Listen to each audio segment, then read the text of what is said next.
Badarayana was an Indian sage who lived sometime from 500 to 450 BCE. Besides this rough estimate, almost nothing is known of him, other than that he wrote a text known as the Brahma Sutras, expounding what would go on to become the Vedanta school of Indian philosophy.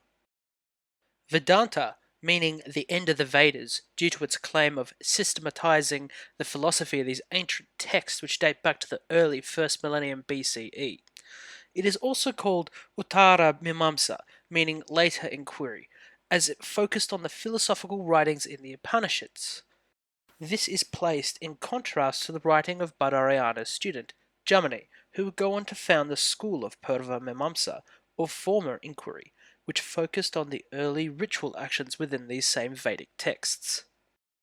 The key idea which is investigated and described throughout the text is Brahman. Brahman is envisaged as the all-knowing, everlasting, and all-pervasive reality that makes up the universe. It existed not only as the cause and origin of reality, but was also presented as the material of creation. This description countered the dualism of Samkhya, which saw nature and consciousness as two key components of reality. The creation is not consuming Brahman, but rather is analogously explained as the creation of the dream in the mind of the dreamer, which comes into being without fundamentally changing the person undergoing the experience.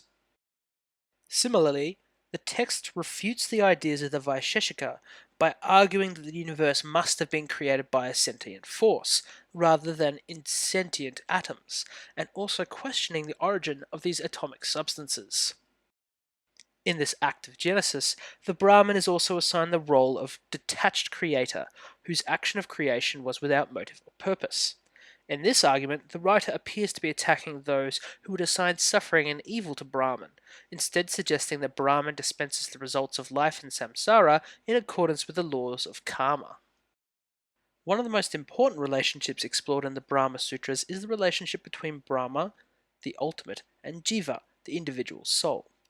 Badarayana describes Jiva as a mere reflection of Brahman, born from Brahman and returning back to the Brahman.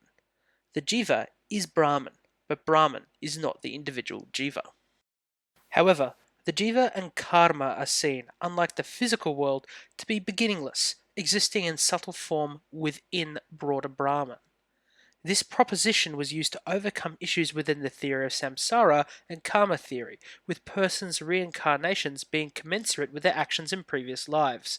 If karma and jiva were completely subsumed into Brahman following death, then how could samsara occur? Badarayana argued that the individual soul is differentiated from Brahman due to ego, desire, and attachment. After shedding these three burdens, it merges back into Brahman, although retaining its own identity despite this process. According to the text, the best way to overcome this attachment was by contemplation on Brahman. This contemplation on the ultimate was the means of attaining self-knowledge, and was in fact seen as the only requirement for attaining this knowledge. Upon attaining knowledge and overcoming desire, the meditator quashed whatever remaining karmic debt adhered to their jiva, and ensured that they would be merged with Brahman following death. Furthermore, without attachment or karma to draw them back, the jiva would not return back into the cycle of samsara, having now attained moksha, or release. The text then goes on to describe the methods, symbols, and actions that should be performed whilst meditating on Brahman. Worship of Brahman as formless was seen as difficult, but the most beneficial form of worship and contemplation. However, worship of the ultimate in the form of fire and other elements was also acceptable, as the worship of one aspect of reality, as long as the worshipper was aware and conscious of the connection of all other reality, was worshipping the all-pervasive spirit of Brahman in all things. The works of Badarayana were hardly the final word on Indian philosophy.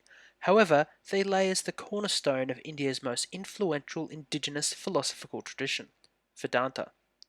Understanding this pithy but deep texts gives us some insight into those earliest of philosophical inquiries, but also prepares us to understand the later and more complex debates in Indian thought.